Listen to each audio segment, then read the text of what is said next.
Good evening, and welcome to the August 19th, 2024 meeting of the Oakdale Environmental Management Commission. Very glad to see each one of you here, and to those online, thanks for watching and joining. We'll begin this evening with our roll call of commissioner members present, and Commissioner Staff Liaison Hannah Dunn will now be taking roll. Hannah? Chair Girding. Present. Commissioner Doolittle. Present. Commissioner Yang. Present. Commissioner Lash. Present. Commissioner Brendan. Present. Great. Also joining us tonight, in addition to Oakdale's community development staff, is EMC's City Council Liaison and Oakdale Mayor Kevin Zabel. Next item is to move to our Pledge of Allegiance. So if we'd all please rise together.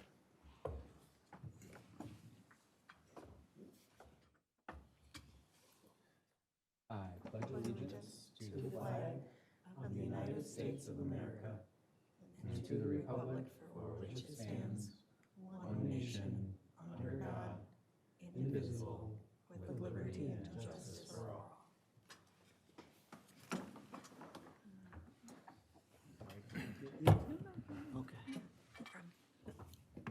Next item on our agenda tonight is to move towards approval of the agenda itself. Everyone did receive a copy prior to the meeting. One of our presenters, I will add, is en route currently. So do we need to approve prior to moving? Or we just need to just approve it as written and submitted? Thank you for the clarification, Mayor Zabel. So with that, you were all sent this in advance of the meeting, so assuming no amendments or further discussion, I'd like to ask for approval of the agenda for tonight's August 19th EMC meeting. So moved. Thank you. Can I get a second? Second. Awesome. All in favor to approve tonight's August 19th, 2024 agenda as presented, say aye. Aye. Aye. Opposed? Great. Thank you. We will now move to our approval of our meeting minutes from our commission meeting June 17th, 2024, 2 months ago. These minutes were also sent prior to the meeting. So assuming no other amendments, clarifications, questions, discussion, I will move to ask for approval of the minutes from the June 17th EMC meeting. So moved. Thank you. Can I get a second? Second. Awesome. Thank you. All in favor of approving the June 17th minutes, say aye. Aye. Opposed? Great. Thank you. Now we will move to, we would normally move to the public and open forum section, but as I was starting to say, one of our presenters is en route. So we are just going to hold the presentation from RCC, which is Resilient Cities and Communities, until our second presenter arrives, which should be in a few more minutes. So moving on to the EMC review section, which is 7.B of new business. Hannah will provide an overview of the status of our commission's continued participation in the Adopted Drain program. Thank you. Yep. For those that don't know, the EMC adopted 3 drains out in the parking lot of City Hall in Walton Park.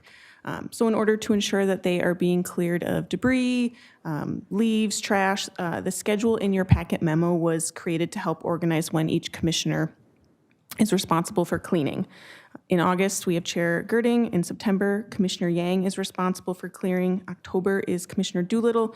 November is Commissioner Lash. And December is Commissioner Brendan. The level of commitment is relatively low. All that's needed is to volunteer maybe 15 minutes twice a month, sweep leaves, trash, and other debris off the drain service. And if you'd like to, and you remember to, at each meeting you can report back maybe your estimated total debris, and we can track our impact.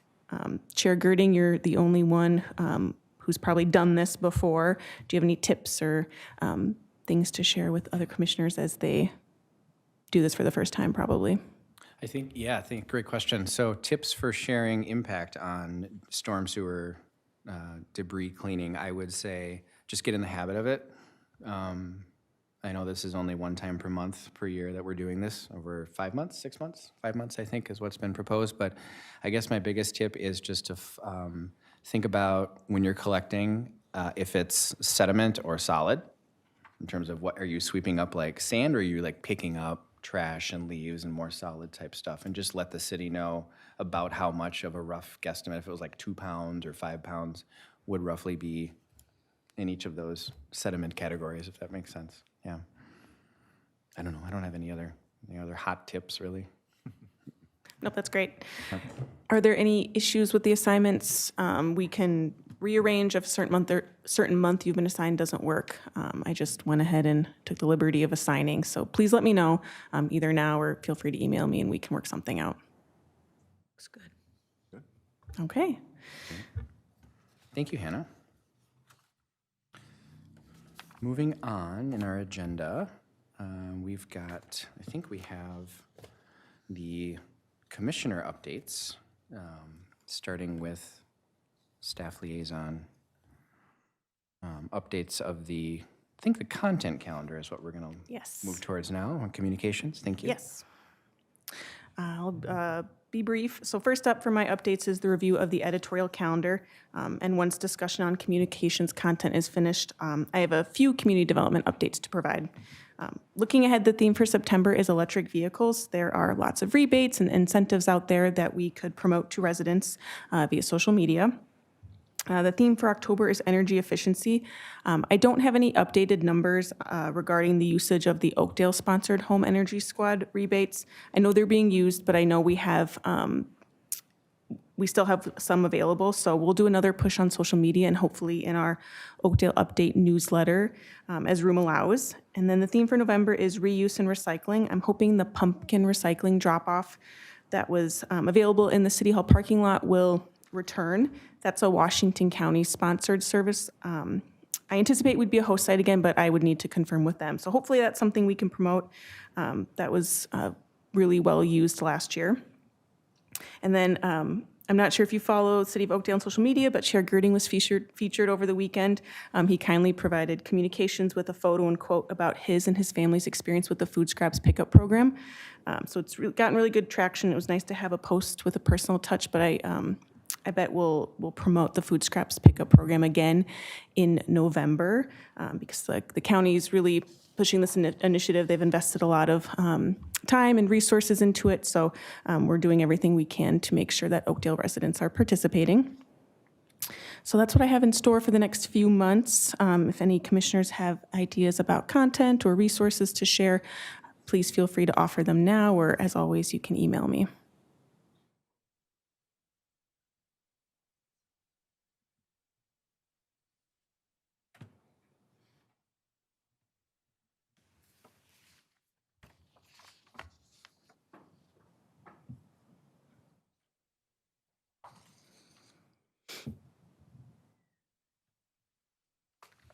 Well, I just want to note and make a comment here that this is great to see into like November, like a full 3 months ahead. I know that it may depend on the content in the month, but it's just, again, it's just nice to see everything that's been done and that's coming up. Until a lot of work has been put into the themes specifically around November or October and energy efficiency. So thank you for always supporting us in this way as we support the city. Does anybody have any other comments for staff liaison Dunn about the editorial calendar, or questions or ideas? None for me? All right, great. Well, I think our next guest, our last remaining guest, has arrived. Yay! So we'll now move to the public. We'll now move to the public and open forum time of our agenda, and tonight we'd like to welcome Sean and Steve. Sean and Steve are the Executive Director and the Board President, respectively, of Resilient Cities and Communities, or RCC as they're known. They will provide an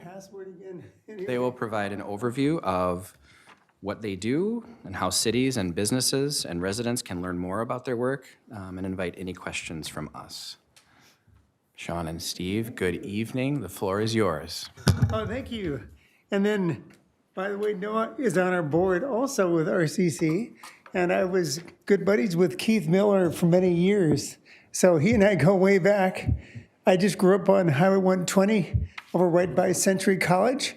So I always used to come down to Silver Lake and go down the slide in the summer and it would be so hot with the slide, you know.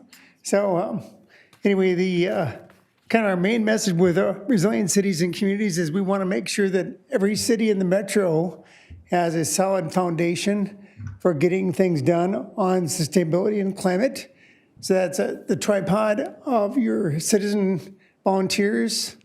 We also support a lot of citizen environmental commissions as well as citizen coalitions, like, for example, the Sustainable Stillwater and the Modern Media Area Green Initiative. We also support cities to get new teams going, so we just help Vadnais Heights to get their team going. And then having elected leaders that care about this is also very important because if you're missing one of the three parts of the tripod, either the citizen support, the elected leaders, or the staff support, you're kind of dead in the water. You can't move anything. So we're really trying to help more cities to get that tripod of support. And then the other part of it is sometimes you can lose momentum just as one city. So we're working to get a bunch of cities to team up together. So we, for example, Steve is helping with our Ramsey County cluster of cities, and we'd like to work with you guys to get a Washington County group of cities going. We were meeting quite a lot when they were getting the comp plans started, like about 5 years ago. But eventually it would be fun if Hannah could help us to connect with the other Green Sub City staffers, maybe quarterly to connect. And then with you guys, we would love to team up with you to get together with the other environmental commissions, maybe twice a year. With Montebello has a strong commission. There's a lot going on in Woodbury right now. And then kind of the big picture is, you probably heard this is a bit of a scary news with the hottest year on record, and who knows if the currents across the Atlantic are going to start getting screwed up with, anyway, so it's kind of time to really try to get these climate goals done on time. And luckily, there's tremendous amount of incentives from the federal government with the IRA tax credits and all that. But if people don't use them, it doesn't do any good. So that's where we're trying to help a number of cities, let's say in Washington County, to team up to really promote a bunch of residential customers to do if you probably heard about the Electrify Everything campaign, where they're basically encouraging homeowners to check out getting an air source heat pump, maybe an electric car, maybe putting an electric range. And there's all these tax credits, like with Rewiring America. So if you did it over 3 years, you basically just have the tax credits pay for it. So, but there's no need for all the cities in Washington County to kind of reinvent the wheel. You might as well just kind of do the same campaign. So with the residential customers, like with the Home Energy Squad, as well as with the businesses as well. So maybe I'm going to turn over to Steve to just share how kind of they got things going with Vadnais Heights and kind of the vision we have for the Ramsey County cities that we would like to try to do with the Washington County cities as well. Yep. Thanks, Sean. So I'm Steve Jorson. I'm in Vadnais Heights. I'm on their green team. I'm also on their planning commission, and I'm also on the board of RCC along with Noah. And Sean's our executive director. But with Vadnais Heights, we entered the Gold Leaf program back about a year ago now, and I was on the kind of the forming commission, and Sean helped the staff at in Vadnais Heights get the thing going. The Gold Leaf program, we had to pick two impactful deliverables that we needed to get done within 6 months, I think it was. The two deliverables were, one is to form a green team, which we did, and I'm on that. The other one was we organized a Adopt a Drain community-wide Adopt a Drain program where we had about 15 volunteers. We did over 100 drains and did a big cleanup. And that was in the fall, which I know you're doing the Adopt a Drain. The fall is a great time to do it, and because all the leaves accumulate. And also in the spring, we organized a second one in the spring when, I don't know what kind of trees it are, but they really drop a lot right into the gutters that we need to clean up. So we've been working on that. The Ramsey County cluster thing, I've been working with mostly the citizen groups. So we had Resilient Roseville, Citizens for Sustainability out of St. Anthony, and St. Paul 350 and Sustain St. Paul. And then another thing I do, I co-lead a group called Northeast Metro Climate Action. So our 5 groups got together a couple times and prioritized actions that would happen on the county level. So we were given, to figure out what the jurisdiction is for the county, including county roads, land use, food scraps, those types of things, waste recycling. And we put our heads together and got 2 meetings with both the Ramsey County staff and the Ramsey County commissioners. 2 of the commissioners were on there, including the board chair, Victoria Reinhardt and Trista Martinson. And to bring a coalition of groups to the commissioners is a powerful message. They tell you that they want to hear from you about what you would like from them on climate action. And when you can get a coalition of groups together, prioritize, and bring that message to your county commissioners, that's a very powerful message to bring to them. So those are the couple of things that I've been working on that Sean wanted me to talk to you about today. Great. And so then I'm going to just share this. I actually brought a copy so we can pass these down. So one of the things we're going to be working on is Speak in the microphone. yes, okay. So one of the issues that cities have is, hey, we have a climate action plan, but then number 1, who's going to do it? And number 2, how are we going to pay for it? And so there's 2 different solutions for that. And we're going to talk about them on September 25th, which is a Wednesday night, we're going to have Kate Knuth with the MPCA Climate Department talking about the new state of Minnesota climate action framework that they're updating. And they're trying to get ideas of how to accelerate city level actions. So it's going to be like at 4:30 at the Minneapolis College Skyway Lounge. So I hope you guys can join us. They're going to open up the registration link tomorrow on the EQB webpage. And so if you make sure to give Hannah one of these handouts too here. Oh, yeah. So then, and then we're going to have a separate event. The EQB event gets done at 6:30, and we're going to stay in the room with anybody who wants to get together with one of your county commissioners from Washington County, as well as maybe about 6 or 8 cities from Washington County are going to be there. So you'll get to meet people from Woodbury. They just passed a climate action plan. Stillwater. We're trying to get Cottage Grove to get back on gear, man. They're kind of falling behind a bit. But so then generally what we're looking at is brainstorming what would be some actions that we could get going. For example, the Washington County Economic Development Authority is a bit worried because they have so much residential properties in Washington County, but not enough commercial properties. So they feel like their tax base is kind of off whack. So one way of solving that is by getting, more of the businesses to put on solar panels, to put in EV charging, and to switch out their old HVAC with newer heat pumps.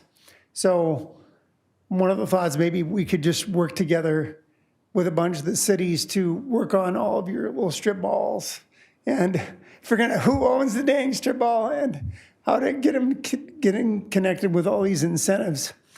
Another big thing I've been hearing about is people tell me, I'm going to Stillwater, but I can't plug in my electric car. And so like they want to go on a bike trip around Stillwater, but they want to recharge their electric car when they're there. So like you could really work countywide to beef up the electric charging infrastructure. And then another concern people have had is, it's great to bike. And I know Keith Miller is a big biker, but how are you going to get across Highway 36? Or, there's a bunch of different places that are very challenging for bikes and pedestrians. So if all the different city commissions could team up, like Sustainable Stillwater is working on this, Woodbury is trying to become a bike-friendly community.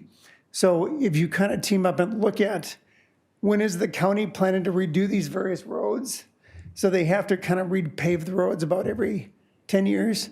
So you could really take advantage of that to put in better bike lanes, put in some stormwater things like in Woodbury where they capture the water off of the road and they capture it to water the golf course. So instead of having to use, Woodbury does not want to pump any more groundwater because of the dang 3M chemicals. So they would rather use water off the street to water the golf course. So I'm just curious if you guys had your magic wand and could help, a number of the cities and Washington County to team up to get things done. What would be some areas that you might be interested in trying to see actions that might be easier if you get them done all together? Does anybody have any master water stewards here or people working on water quality? I think the adopted drain is a great one where you could have a bunch of cities doing that together. The tree planting because of the emerald ash borer, like all these trees are going to get taken out. I'm just curious if you guys, any other thoughts you have of things that you would like to see happen in Oakdale that could maybe be easier if a bunch of cities teamed up to get it done across the county.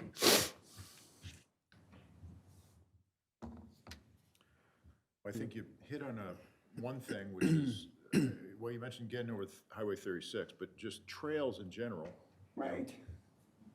No one cares about what city they're in, they just want to get from one point to the other. So trails, any sort of a comprehensive, more larger scale trail program. Right. And the same thing goes for like watersheds.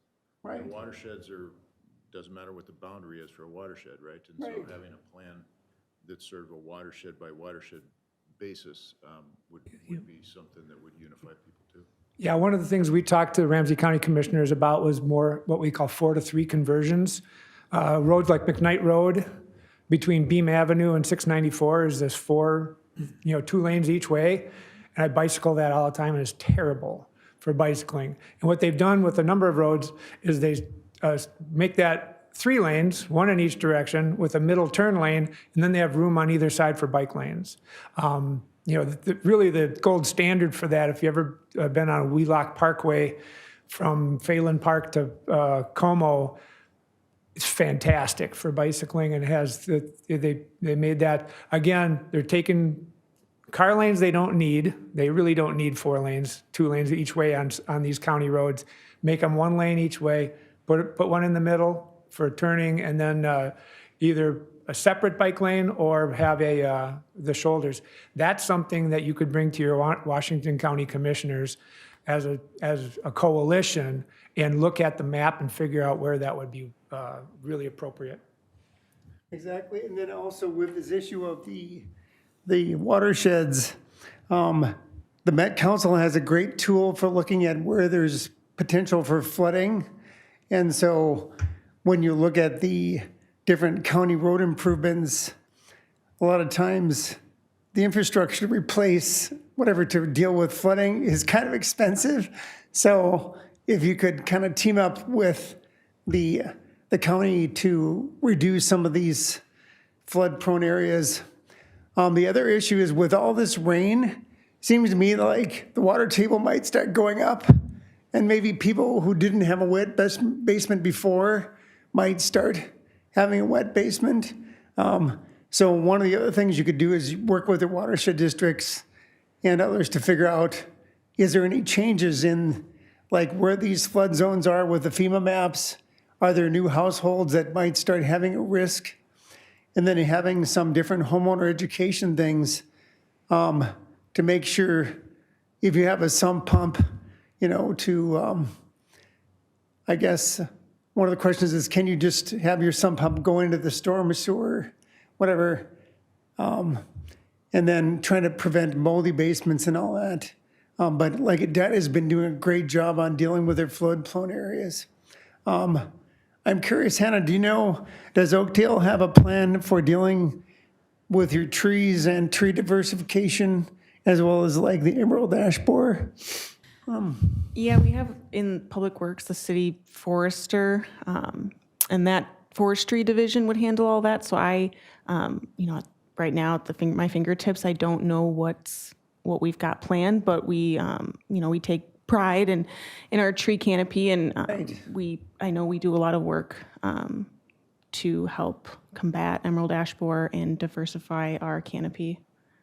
Excellent. So I know, May I add one thing? Yeah. Go ahead. To that one, Yeah. too. We also have a tree board, which Oh, acts, great. which acts like a commission. oh, great. But it's the structure is a little bit different, but it feels the same as this. So they're also in lockstep with, comp plan Oh, great. and bigger goals. And I would say that our annual Gresky tree giveaway in April, around Earth Day, I believe, is something that we also do. And we're very proud of that one because we give all trees to Oakdale residents at no cost. Well, fantastic. And I'll come out to your Earth Day. I guess you have your, You live in Oakdale? no, I'm just going to come to be a vendor at your next Earth Day event. So, That we'd enjoy. right. So then I think just in general, when you're looking at your environmental commission getting things done, it's not just the environmental commission that has power to do things, it's also your planning commission and like your tree board. Some other cities have their own transportation commission. So like both Edina and Richfield have extremely solid transportation commissions. And if you ever go to Richfield, you can't believe the amount of great things they have with the different turnarounds and crosswalks. And Richfield is like kind of an oasis for bikers. So one of the things that you could also get ready for is the 2050 comp plans are going to ask cities to have more elements related to climate mitigation and adaptation. So when you're doing that, you could begin to deal with your planning commission about things like zoning and new developments. So I do have a toolkit here for you. I know you already have your big development over at iMation, but there's a lot of things that your planning commission can do to help shift developments into the correct direction. And then the other component with your planning commission is, are you going to be getting any transit corridors coming out here, BRT or LRT? So which transit corridors are coming out? Gold Line BRT, so we'll have 2 stations serving Oakdale Greenway and Helmo Station. Great, so then that's a key thing to be considering is the station areas around the Gold Line and how to have different slightly higher density development to be able to then have more people kind of living right there where the transportation is. And with a lot of seniors needing to get out of their individual homes, you could put in some 4-story senior co-ops or the things like that. So there is an issue of how to deal with the zoning, trying to maybe reduce some of the parking requirements, and then gradually trying to get developers to put in the new heat pumps so they don't have to deal with natural gas for the next 50 years. Maybe, Steve, why don't you talk about what you're doing with that one multifamily building downtown? Yeah, so we're getting affordable housing and well, it hasn't been approved yet by the Met Council, but we're hoping that it's going to get approved and their city council in September. But there's a 58-unit affordable housing unit that's being right by our Walmart area near our city center, which is we would want to see higher population density at our city center. And with your Gold Line, transit-oriented development, around there, it would be perfect. But I'm trying to work with the developer on having them not put natural gas into that building as a representative from our green team. I'm working with them early before they get the approvals and everything, and just saying, these what they call the fresh packs. They're air source heat pumps, air conditioners. They work as well as the gas, and then you don't have any worry about, gas leaks, blow-ups, no carbon monoxide detectors, that type of thing. Of course, they'll probably have to put them in anyway, even though you wouldn't need them. But that would be great if they had no gas at all. So that's one of the things we're working on. Yeah. So, yeah, and so eventually, somebody has to keep the eye on the carbon footprint for your city to see if it's changing. And so this is where your commission can be really powerful for that. The Met Council will give you a report card every year of your carbon emissions from buildings, transportation, solid waste. So that's currently available on the Met Council's website. And they also have a separate calculator so you can figure out if we did this action, how far would we get to reduce our carbon footprint? So what I'm encouraging, which I think would be fantastic, is if maybe sometime, maybe half a year from now, before you gotta get into the 2050 comp plans, you guys could meet up with Stillwater and Montague, Woodbury, and dang, what's the little city, what's the little one that's right across from Stillwater and 36? Bayport? Yeah, well, there's Bayport. Oak Park Heights. Oh, yeah, Oak Park Heights. I always forget Oak Park Heights. But anyway, so there's no need for you guys to all have to hire your own high-buck consultant to work on your climate action plans, because basically the Green Step Gold Leaf program has all the actions laid out. And then if you kind of look at the Met Council's climate tool, you can see how far you're going to get with these actions. And then another really fun thing that you could do that would accelerate action would be if, let's say, Oakdale and Woodbury joined Partners in Energy at the same time. That's a program with Excel Energy, with Center for Energy and Environment, where they give you something like $50,000 worth of free staff time over 2 years to develop an energy action plan and then to help you get it done. So, but if you kind of teamed up like with Woodbury, then you wouldn't have to do as much work, because you could have one committee working on commercial outreach, another committee working on residential outreach. And so there's probably a lot of overlap with the churches and things with Oakdale and Woodbury anyway. So that's on my list of these. On this handout I gave you, it basically has the event for make sure to join us over at the St. Paul College on September 25th. And then the next thing is to, you already have your solid tripod of support in your city here. So then the next thing is we're hoping that maybe we could work with you guys sometime, perhaps in the fall, to organize a meetup some evening with the other environmental commissions across the county, so they could kind of learn from each other and share what they're up to. So I can talk with Noah about seeing what would be a time, maybe in September, October, that wouldn't conflict with your normal meetings.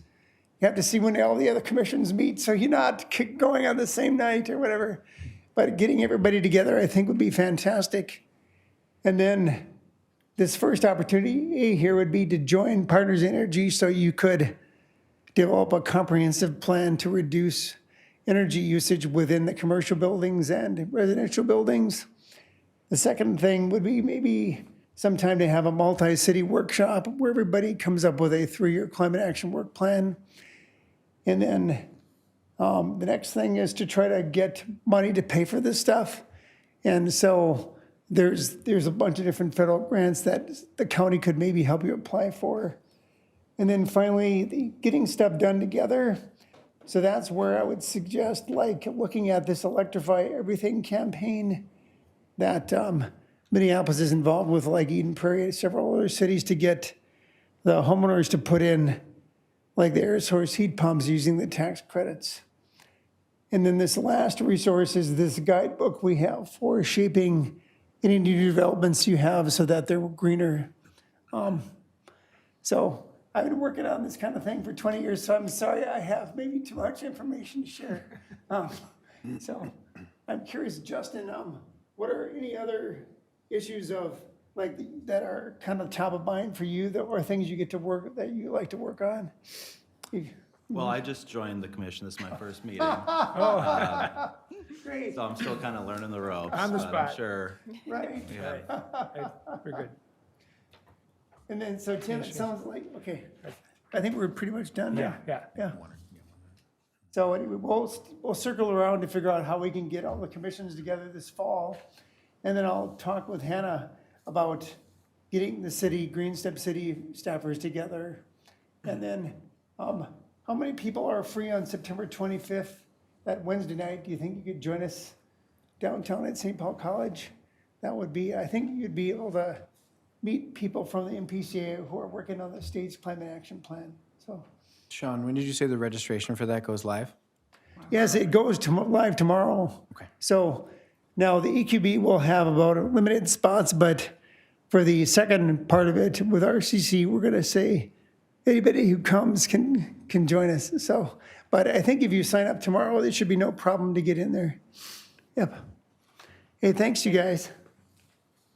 Thank you both so much. Thanks. Thank you. And then here's my extra copies of our handouts that we can share with you guys. And I'll email them over to you as well.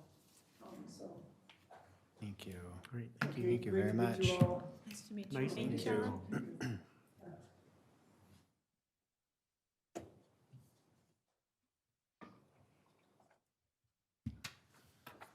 All right. So shifting back, and next up, we're going to continue on our agenda item number 7, the EMC review. And as we just finished talking about the editorial calendar, I believe that Hannah has some community development updates for us to learn about. I sure do. Thank you. I don't have too many to share. First, I do want to remind commissioners that the citywide fall cleanup event is basically a month away. This is an opportunity for Oakdale residents to conveniently dispose of furniture, electronics, other hard-to-recycle items. This event is Saturday, September 21st from 9 a.m. to 1 p.m. You'll be seeing more communications regarding this on social media and our Oakdale update newsletter. This is open to only Oakdale residents. Fees will be charged for almost all items, and they must be brought to Oakdale Public Works. And then additionally, the Willowbrook Commons Park is coming along nicely. There's still lots of work to do, but we're on schedule. So I just wanted to give you a heads up to keep an eye out for an invitation to a grand opening that will occur this fall. So we'll be sending a flyer out to all the commissions and other guests. It'll be open to the public, but I just wanted to give you a little heads up to keep an eye out for that invitation. If anyone has any questions, I'm happy to answer them. For the Willowbrook or Forefront development, is there, I recall, can you remind us what the retail is? Is it been identified yet? Or- Aldi and Starbucks are going in, yes, right in front of Forefront. Thank you. To my knowledge, that's all that is confirmed there. Great. Okay.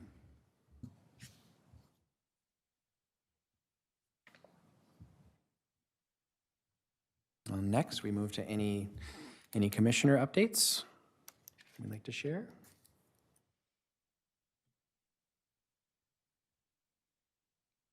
Whew. Wow. All right. Yes, I mean, hearing none, Mr. Mayor, EMC's City Council Liaison.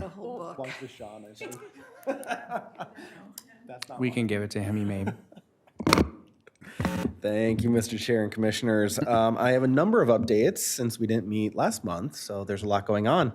First and foremost, a big welcome to Katie and Justin, our newest commissioners here on the EMC. We are very excited to have you. We're always excited to see people willing to step up and serve in these roles. So look forward to you providing valuable advice to the City Council going forward. So thank you for volunteering. Our city's park system plan is still open. It closes at the end of the month, August 31st. This plan includes different concepts for each park in our city. So I think we in total have 28 parks. One area of interest to the EMC, part of this project is looking at some of our passive parks and identifying those areas that might currently be turf grass, figuring out a different use for those. Obviously, there's environmental benefits in converting that land to maybe a more natural use. There's also operational benefits, not having to mow that grass. So that is something that the city is looking at, and we are asking everybody to provide feedback on those concepts by the end of the month. My phone just went to sleep on me. So you can find that on our city website. Pick as many parks as you like. There's a different survey for each individual park. There's even some parks that we didn't even know were parks in Oakdale. So we definitely want to figure out how to best utilize that land and be good land stewards. So please weigh in on that. Hannah mentioned the city cleanup day. This is so exciting for us, for Oakdale. We haven't done this in 15 years. It was an idea that popped up earlier this year, late last year. City council said we wanted to do it, and we handed it off to Hannah, and she's absolutely crushed it. So thank you, Hannah, for all of your work on this. Council got a sneak peek at the fee schedule. There'll be a nominal fee for the items. We got a sneak peek at that at our meeting last week. I think it'll be finalized this week or next week, and we'll get that out to the public. There's a Facebook event created for it. Hannah mentioned it's going to be at Public Works, so easy, drive in, drive out. Police will be out there directing traffic. We want to collect a lot of trash. And for anybody like me that's been working at home during the COVID years, a lot has built up. So we are excited. We have some great partners who are helping, remediate that trash. So yeah, it's definitely something we're looking forward to bringing back, and we definitely want to keep going in this community. Budget work continues. This is always the biggest lift of the city council's year. Usually we start in late spring and it goes all the way through December. So our next milestone in terms of the budget, state law requires us to adopt our preliminary levy by the end of September. We usually do that at our first meeting in September. All this means is this is the ceiling for our property taxes for the year. From September through December, the city council works with our staff to get that down as low as we can, but that is the high water mark for our property tax levy. So work continues. As always, we're looking at a few more staff additions. We're a growing city. Other highlights, we continue to fund our vehicle equipment replacement program. This was something that we changed over a few years ago, no longer issuing debt for our vehicle purchases and using cash instead. As interest rates have climbed over the last few years, that's been a very big benefit for our financial planning as a city. We also have a development proposal at Tanner's Lake. This has been working its way through the process the last couple of months. That parcel has been living in city government for 15 years, maybe 20 years, for history, it was the old Toby's and Blackie site, as well as Harmon Auto Glass down there by Tanner's Lake. The city EDA bought it 2008, 2009, 2010, did the cleanup, and we have struggled to find a developer ever since. We are very excited that we have a very interested and engaged development partner of interest for the EMC. The EMC has shared concerns many times with that parcel just in terms of stormwater runoff. So we are excited to get that parcel developed, get all of that buttoned up. Obviously, that will be a big positive impact on the lake. So we are looking forward to working that development proposal through the process. I'm going to make a plug for the Home Energy Squad audits. The city is still offering rebates for that program. I went through it June, I think I did it. It was right when it opened. It is an easy process. Residents should be taking advantage of this. The city will pick up 50% of the cost of the home energy audit. I think the other 50% you can get a federal tax credit. So it's a win-win. It takes a few hours, but like my home built in 1991, I had never even been up into the crawl space in the attic because that kind of creeped me out. Just to have experts go up there and tell me, do I need insulation up there? Are my walls, do I have good enough insulation in my walls? What about my original windows? Having somebody look at all of that, put together a report that also includes possible funding recommendations for grants or other funding sources to make those repairs or upgrades is huge. I thought it would be a little daunting going through that report. They really made it so easy. So mncee.org, you can just go ahead and sign up there. They already know Oakdale's a partner, so they'll take the 50% off right off the top and bill us. You don't have to come to the city and get your rebate. Check it out. It's very worthwhile just knowing how we can make our homes more energy efficient. Last update, I promise. This one's exciting. The city has taken ownership of the new Public Works campus at 32nd and Granada. We have the 3M, the previous landowner, has completed the PFAS soil remediation. It has been certified by the MPCA. They transferred the deed over to the city, so we are the owners. We will be breaking ground on the new Public Works campus next month. Next month, right? Yep, September. And the new campus will be open in late fall 2025. This has been a very long process. We are excited to get it going. At our last city council meeting, we approved a bulk of the bids for the project. $32 million project, the largest capital project in city history. We are very excited to get this going. Obviously, getting the PFAS in the soil remediated is a huge benefit as well. So I want to offer a very big thank you to 3M. They were tremendous partners in all of this. Owning up and taking care of the problem and donating the land to the city, saving us some money in land acquisition costs. It's going to be a big positive for our community. So we are excited to keep that project rolling. How about questions? Any questions for me? A question about the old Public Works site. What happens with that one? The current plan is, so the water filtration plant is going to stay there, and eventually will be expanded using the 3M settlement dollars. In between that, the other project we have coming up, I think next year, is an expansion of the police department, so that we have looked at police temporarily relocating to that Public Works building while the work is going on here. And then once they move back here, then we'll demolish the existing building, expand the water filtration, and that'll be the sole purpose or the sole use down there. We're hoping all these Legos or dominoes or whatever toy you want falls into place. That's the plan. But the best laid plans, we know how those go. So, any other questions? Regarding the new Public Works facility in Granada, is there a place that residents can go to check for status updates? Yes, so we have a city website. I think it's actually probably on the homepage of the city website. And then once construction begins, there will be more frequent updates. So you can sign up under the Notify Me tab on the city's website and get text alerts, email alerts as things are going on. There was talk once upon a time about doing a site camera. Don't know if that's still a thing where people can watch the construction in real time. We'll check on that. That'd be kind of cool. But yeah, that'll be the bulk of it, those text and email notifications, as well as any updates I mentioned in the Monday Morning Minute. Yeah. Any other questions? Thank you. All right. Thank you, everybody. Thank you. Thank you.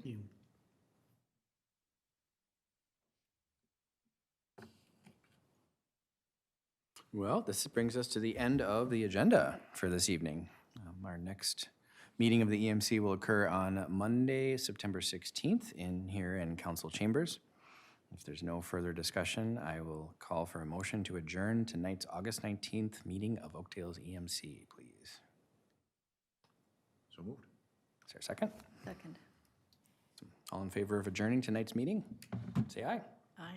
Aye. Opposed? Meeting is adjourned. Thanks, everyone.